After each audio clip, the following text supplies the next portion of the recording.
blessing. It's Nathalie. Listen, y'all, my quiet season, it's over. No more silence. This is my time to speak. This is my time to come out, and I am coming out of wherever I was hiding, okay? I've been documenting what has been the most transformative experience I've ever had. I came from just being someone who was being a pretty girl on Instagram to all of a sudden becoming homeless. By God's grace, God ended up doing exactly what I have been praying for and what so many others were praying for me to happen, which is to turn things around. So by God's grace, as I am sitting here, I am not in the street.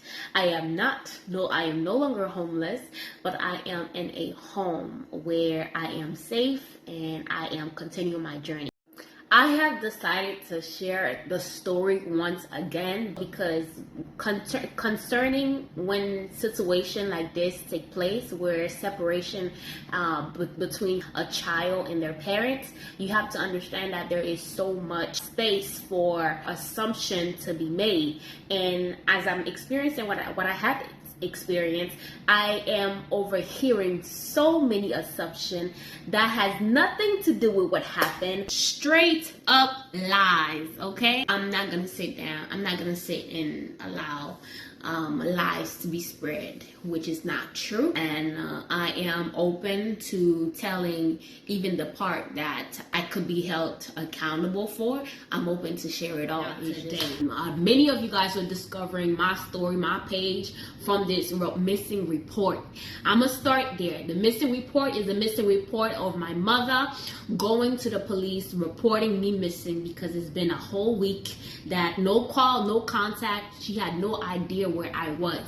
What the lies, the part that was a misinformation from her, it was the part where I learned that the police report said that she saw me come in and I left.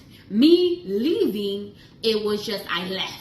And she had no idea, no clue why I left and the reason why I also left, and she had no idea where I was. That was a complete lie, and I have to acknowledge, to state that, for me to make it clear of the kind of narcissistic and Jezebelic personality mother that my mother was. Again, I hate to be the one to be here bashing my parents, especially as a woman of God, as someone who do have spiritual understanding. I know the word of God said, children, you have to honor your mother and father.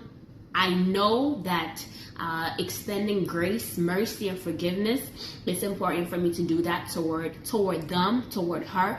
But I cannot be tamed to be sharing my experience and not be honest of the parts that are also ugly. And the parts that are also ugly is the part for me acknowledging that there was a lot of narcissistic, Jezebelic control behavior that was involved with the parenting. To continue this story, my parents were divorced.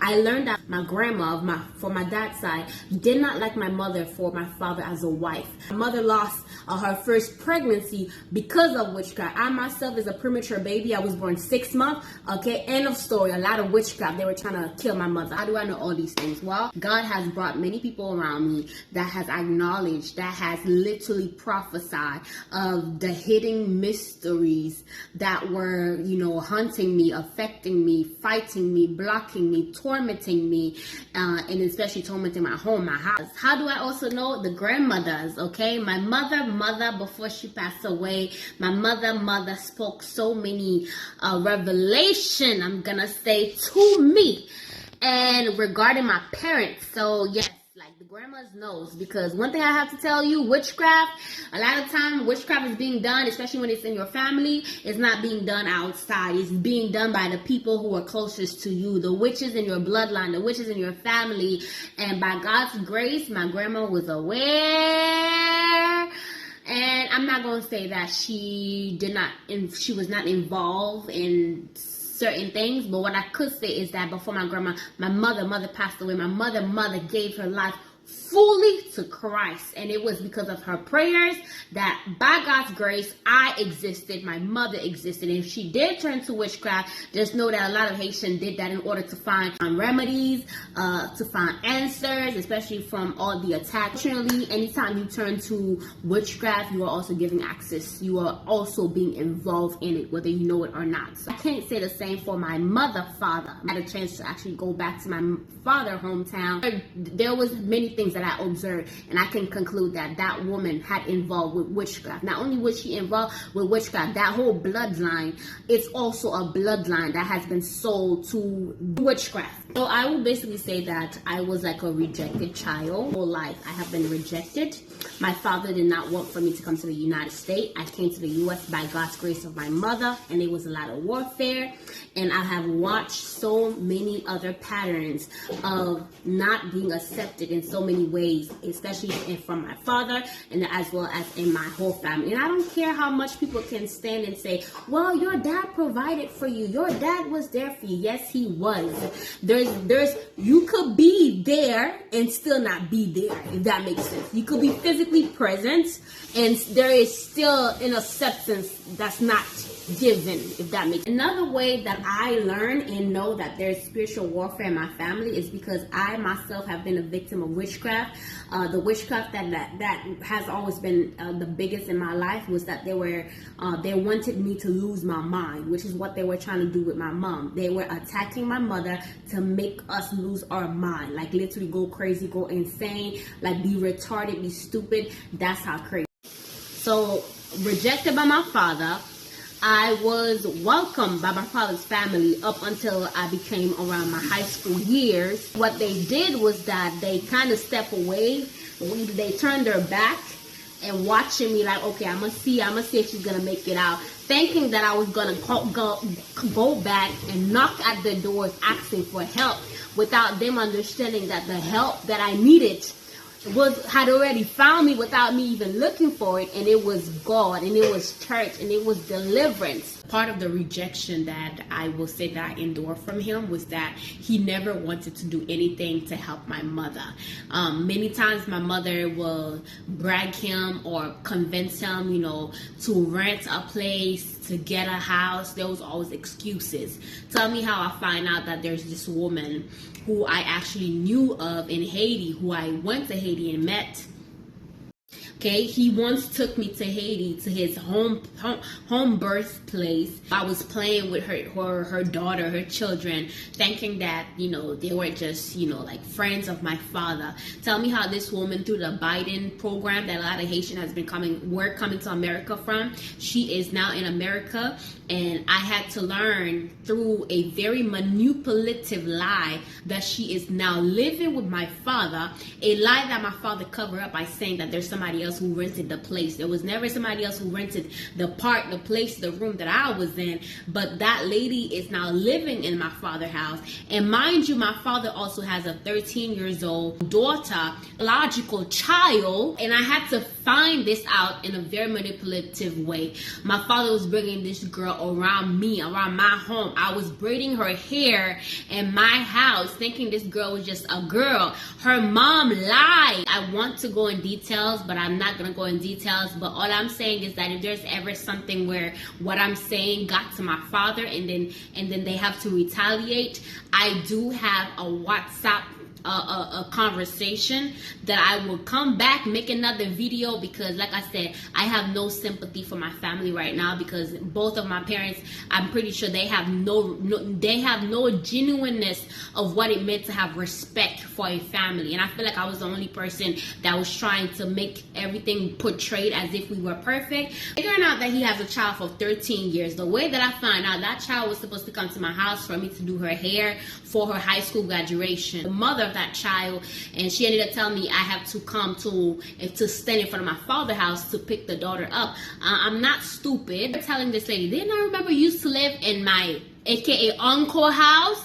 Why are you telling me to come to stand in my father's house? How are you making your way all the way from my uncle's house in front of my father's house for me to come pick her up, the daughter up? And no answer was given. So then I ended up saying something in my spirit was feeling off. I ended up telling her, you know what, I'm not interested in coming to do the daughter hair. And I said, because I actually have other things to do, especially when your daughter didn't even have weave to do her hair. You was not prepared. And come to find out that I was correct, I find out that from a person who was living in their house, ended up telling us, you know, that child called him Dada.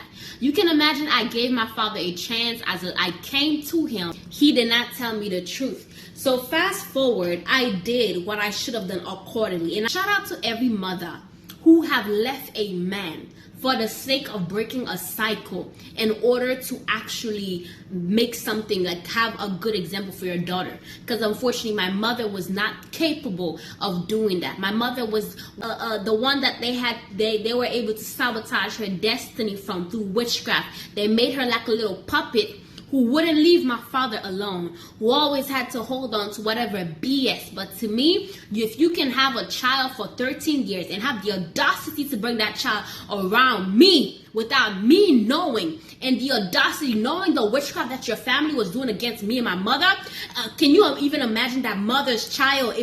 I know they have done witchcraft against us. There are fathers out there that are worse of a father than you, but now you can join them in the same category of fathers that are not worthy to be even celebrated or acknowledged as father. And that's what I chose to do in 2025. And I cut the communication between her. So, because I released forgiveness to you, because I understand your family made you the way that he was, someone who they had control of. They could just do whatever they want. He had the eyes to help his family, to do everything for his family, except for me and my mother. And he rejected us so awfully. It was like no lies. You know what, somebody, like, you know, even when I would hug my father when he's going to Haiti, I would come around and pray for him to make sure he had protection, or hug him and had the anointing oil, so that, you know, them kidnappers in Haiti won't put their paws on him. He didn't understand that when I was coming around, that's what I was doing.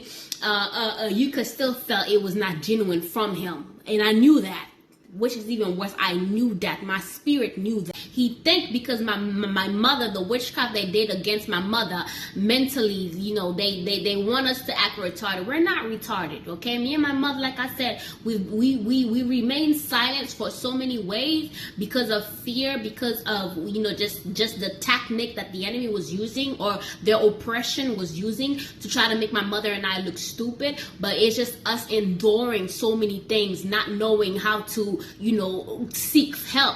But like I said, I'm coming out of my shadow. There's no more hush hush for Nathalie. I mean, you can imagine cutting the communication with my father first, and then all of a sudden now separating from my mother, how all that came about. Hey. That's it, you guys, for part 1. I am deciding to pause right here, and then I will do a part 2, and we'll upload it soon. Part 2 will be a continuation as to what happened with me and my mother, and as well as any other details that I believe will be important to share. Thank you. I hope you guys continue, you know, watching, supporting, subscribe, like, share, to help me to grow in this journey. I appreciate all the prayers. I appreciate your support. God bless you as well.